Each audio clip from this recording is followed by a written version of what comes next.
માસ ડિપોર્ટેશનના ભાગરૂપે શિકાગોમાંથી પકડાયેલા સેંકડો ઇલીગલ ઇમિગ્રન્ટ્સની ખોટી રીતે ધરપકડ થઈ હોવા છતાં પણ તેમને બારોબાર ડિપોર્ટ કરી દેવામાં આવ્યા હોવાની વાત સામે આવી છે. ફેડરલ કોર્ટે આવા લોકોને છોડી દેવા માટે આદેશ કર્યો હતો, પરંતુ ઘણા એલિયન્સ તે પહેલા જ ડિપોર્ટ થઈ ચૂક્યા છે. 2025માં શિકાગોમાંથી ઇલીગલ ઇમિગ્રન્ટ્સને પકડવા માટે ઓપરેશન મિડવે બ્લિટ્ઝ શરૂ કરાયું હતું, જેના હેઠળ 5000થી પણ વધુ લોકોને અરેસ્ટ કરવામાં આવ્યા હતા અને તેમાં વોરંટ વિના જેલ ભેગા કરી દેવાયા હોય તેમની સંખ્યા ઘણી વધારે હતી. આ મામલો કોર્ટમાં પહોંચતા જાન્યુઆરી 2026માં સરકારે કબૂલ્યું હતું કે આ ઇમિગ્રન્ટ્સની ખોટી રીતે ધરપકડ કરવામાં આવી છે.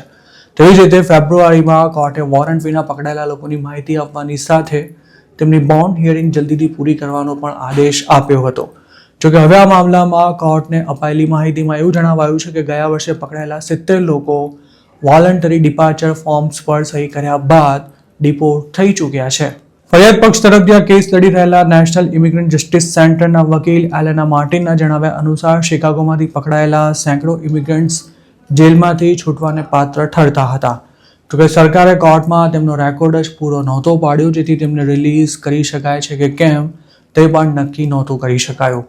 કોર્ટે નવેમ્બર 2025માં પહેલીવાર વોરંટ વિના પકડાયેલા લોકોના કેસનો રિવ્યૂ કરવા માટે આદેશ આપ્યો હતો અને અત્યાર સુધીમાં માત્ર 100 લોકોને જ રિલીઝ કરી શકાયા છે.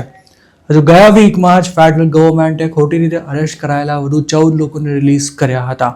જોકે શિકાગો એરિયામાંથી લાર્જ સ્કેલ એન્ફોર્સમેન્ટ વખતે પકડાયેલા સેંકડો લોકો જેલમાંથી બહાર આવવા માટે પાત્ર ઠરતા હોવા છતાં પણ તેઓ હાલની તારીખે પણ અંદર જ છે અને તેમાંય ઘણા તો એવાય છે કે જેમના કેસનો રિવ્યૂ થાય તે પહેલાં જ તેમને અમેરિકામાંથી આઉટ કરી દેવાયા છે. શિકાગો ટ્રિબ્યુનના એક રિપોર્ટ અનુસાર ઓપરેશન મિડવે બ્લિટ્ઝમાં 5000થી વધુ લોકોની ધરપકડ થઈ હતી. છેક જૂન 2025થી ઇમિગ્રેશન ઓથોરિટીએ શિકાગોમાં મોટા પાયે ઓપરેશન ચલાવ્યું હતું, જેમાં ઘણા ગુજરાતીઓ પણ પકડાયા હતા.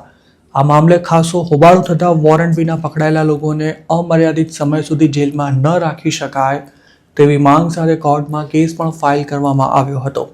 જોકે કોર્ટ કોઈ જજમેન્ટ આપે તે પહેલાં જ ઘણા ઇમિગ્રન્ટ્સે જેલમાં એટલી બધી પરેશાની ભોગવવી પડી હતી કે તેમણે પોતાના રાઇટ્સ જતા કરી સામે ચાલીને જ ડિપોર્ટેશન માંગી લીધું હતું.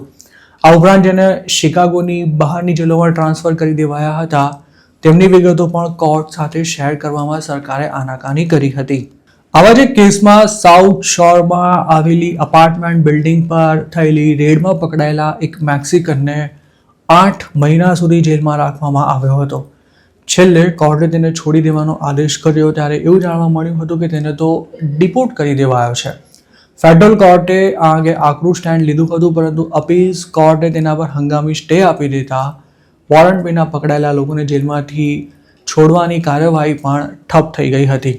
ઉલ્લેખનીય છે કે કોર્ટની ભીંસ વધતા વોરંટ વિના પકડાયેલા ઘણા એલિયન્સને જેલમાંથી છોડવામાં આવી રહ્યા છે અને તેમાં એક ખાસ તો તેમને 0 બોન્ડ પર રિલીઝ કરાઈ રહ્યા છે. જોકે જેલમાંથી મુક્તિનો અર્થ એવો પણ નથી થતો કે ઇમિગ્રેશનના કેસ પણ ક્લોઝ થઈ જશે. આવા ઇમિગ્રન્ટ્સનું ફાઇનલ રિમૂવલ ઓર્ડર ઇસ્યુ થશે ત્યારે તેમને અમેરિકા છોડવું પડી શકે છે.